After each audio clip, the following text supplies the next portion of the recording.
Within the ruined husk of the brewery, sorrow weighed upon us like heavy chains. Borast, once proud among the Jaegers, lay slumped in the embrace of ruin.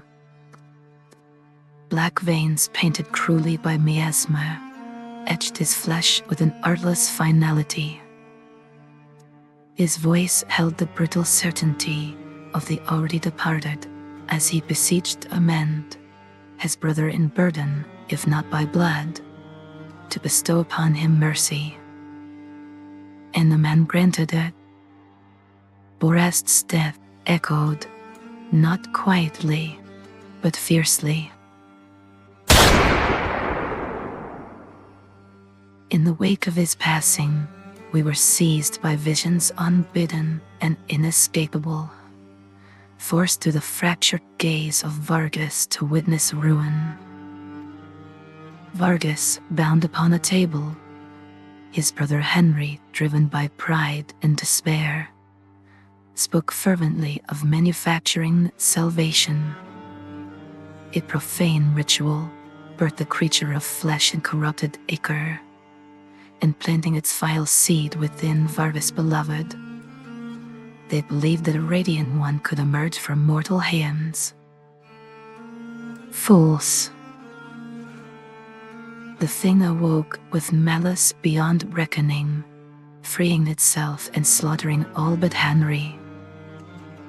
In grotesque union, it corrupted Vargas' wife into monstrous form. The husk then named Vargas as blood brother, and spilled black blood into the sewers, poisoning the city's heart. And thus began the scourge. As the vision receded, silence bound us. Only Nameless spoke, his words edged with dread and resolve. The remains must be annihilated, lest their lingering corruption infect anew. He spoke of voiding the brewery, of annihilating what could not be cleansed. Before consigning the brewery to flames, we salvaged spoils, 300 gold pieces and a key marked for the drainage system. A key that promised no cure, yet capable of stemming the poisoned flow. A mantle sparked the first flame. Timbers groaned and fractured as flames consumed the brewery's decay.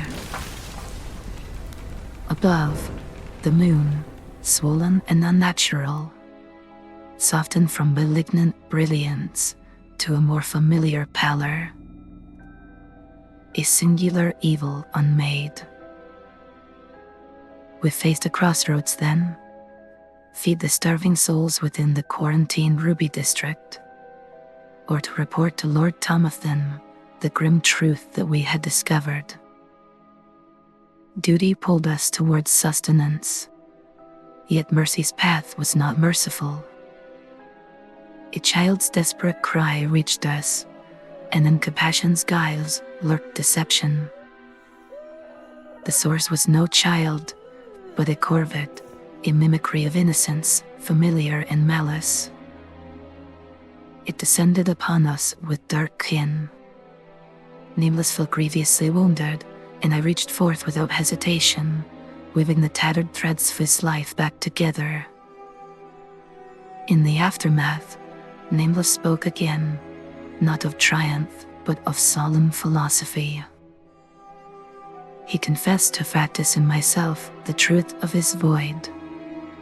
Not annihilation for its own sake, but an urgent severance of corruption.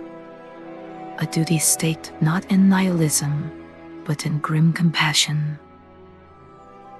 He swore with chilling clarity that if any among us felt of Vargas' fate, he would deliver mercy's final strike without hesitation.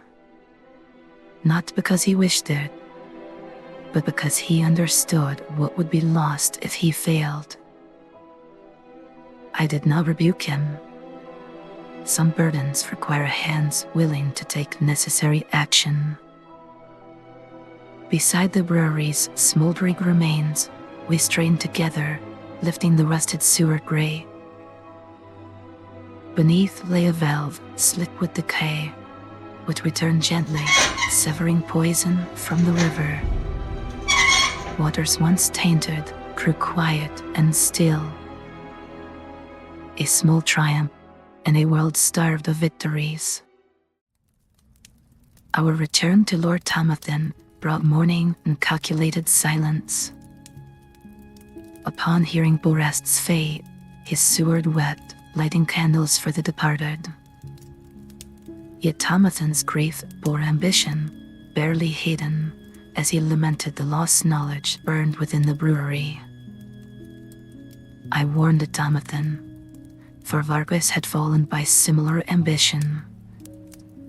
Yet he dismissed caution, with a politician's smile, masking rot beneath the veneer of ambition. He offered recompense regardless, gold and brandy, an offer I studied silently. What need had I of such things? Yet I accepted, for refusal would wound a man clinging desperately to symbolism, even as his world crumbled around him. Our next task was revealed: to confront Vicar Henry Anandar, to expose him and unravel the scolaire, shadowed dissenters from the radiant church. I caught sight of the green-cloaked servant Madden, slipping through the hole with haste unbecoming a mere attendant.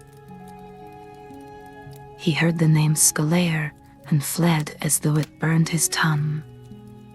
I wonder, was it fear that spurned him, or duty? As night deepened and unfamiliar quiet settled upon us, some drifted into uneasy sleep. Others, like myself, kept vigil. Yet dreams, elusive and foreign, found us all. Even I, made of porcelain and silver, untouched by sleep, was drawn into dreamlike depths. We stood before an ancient mansion, encircled by gravestones that whispered mist and sorrow.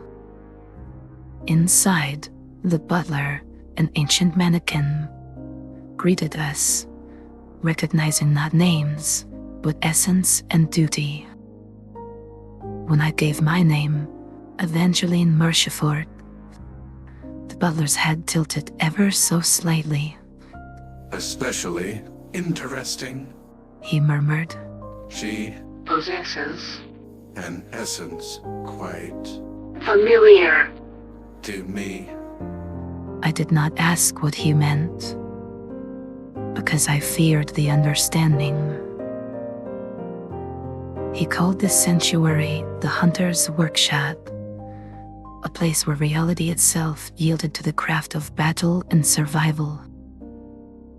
Each of us was granted a gift to forge from the soul a trick weapon, a weapon not merely of steel, but of purpose, truth, and resolve. Up a narrow stair, Factus found a withered old man, no ordinary soul, but a mentor once bound to the cause.